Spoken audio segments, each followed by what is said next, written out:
This is practice plan number 8. Starting with the base running competition, really it's also number 7 for that matter. So it's practice 7 and 8. But I want to talk about that middle portion, outfield work. So often it's hard to create productive time for outfielders indoors. So let's talk about outfield work. So what I have prone to the bare hand. So when you get kids on the ground, the reason I like them on the ground is because why they stand up, it creates sort of an authentic feel of I got to find the ball, and so often when you're playing the outfield in a game, it's that surprise of I got to find the ball where just constant fungos like it's it's coming and it's not really authentic. So when you're prone, when you're on the ground, and then you get up, the act of finding a ball is a big deal. And then the bare hand, remove the glove and give them a tennis ball or an A-Tech ball, something that they really have to concentrate on as they catch it. So the first one is prone to bare hand. They're on their chest, they get up, they locate the ball, and they got to go run and catch it with their bare hand. And then 2 lines prone communication. So if I'm the coach and then I got my outfielders here, again, this guy and this guy are up, and I say go, and they stand up, and then you throw a ball out into space, out into the middle, and you have to declare one line the center fielder. So I would always, before I toss it, I declare one line the center fielder, and all that does is create that hierarchy, that this line trumps this line. And it's a great way to create, give kids their voice, and make bold decisions at full speeds. And a lot of times, kids are passive when they're young, and you're trying to train that voice too. So I'll go prone to bare hand, and then I'll go 2 lines prone communication, and then angles to the ball. So what angles to the ball is I'll be the coach. And I'll be sitting right there, and now I'll put my outfielders over here.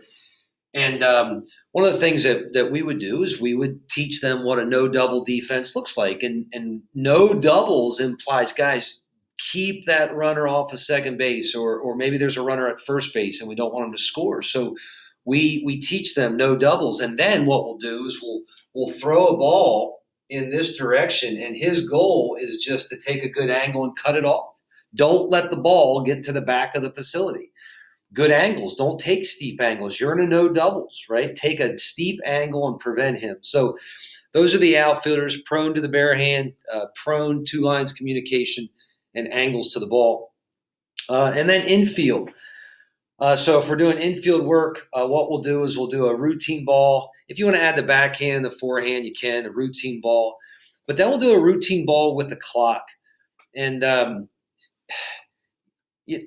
without a runner, runners create this implicit clock. I mean, that's why errors happen in games, is because they know that it's a timed event. So without that clock, sometimes if you have a coach just standing in his ear 1001, 1002, 1003, 1004, what you're trying to do is you're trying to get that infielder to feel that inherent pressure on the routine ball, the backhand ball, the forehand ball.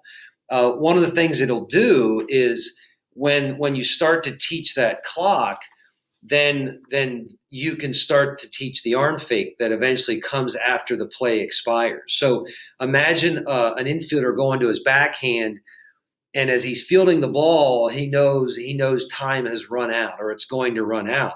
Well, now you give the arm fake and look for other runners. So when you add the clock, you also can add the arm fake that goes naturally, not some forced behavior.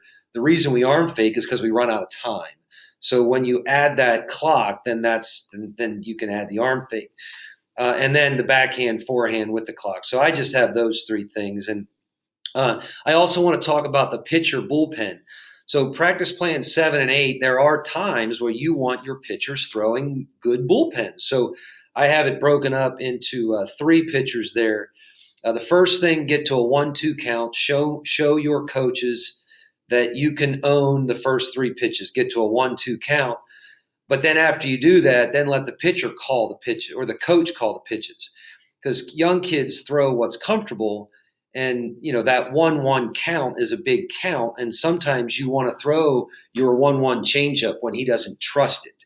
So implicitly what you're doing is you're teaching him that the changeup isn't always just thrown when you have a safety net of an 0-2 count. Like, you have to throw the changeup in 1-1 counts. You have to throw the changeup in 2-0 counts.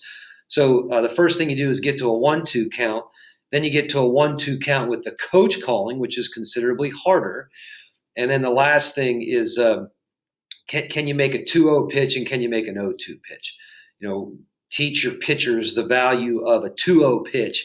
Don't concede anything, but either command that fastball with purpose, throw a changeup. Could you even possibly throw a 2-0 curveball? And then the 0-2 pitch, be very specific in how you want to execute that. So again, now I've dedicated 20 minutes to that, but instead of just going back there and getting your work in, be specific with your pitcher, have a catcher, talk, communicate. What do you want to accomplish here? Why is this stuff valuable? And again, young kids often need direction as to what that looks like. So I have it broken up, get to a 1-2, get to a 1-2 with the coach calling, and then own your 2-0 and own your 0-2 pitch. That's practice plans 7 and 8, really, and then I have it ending with the horse competition.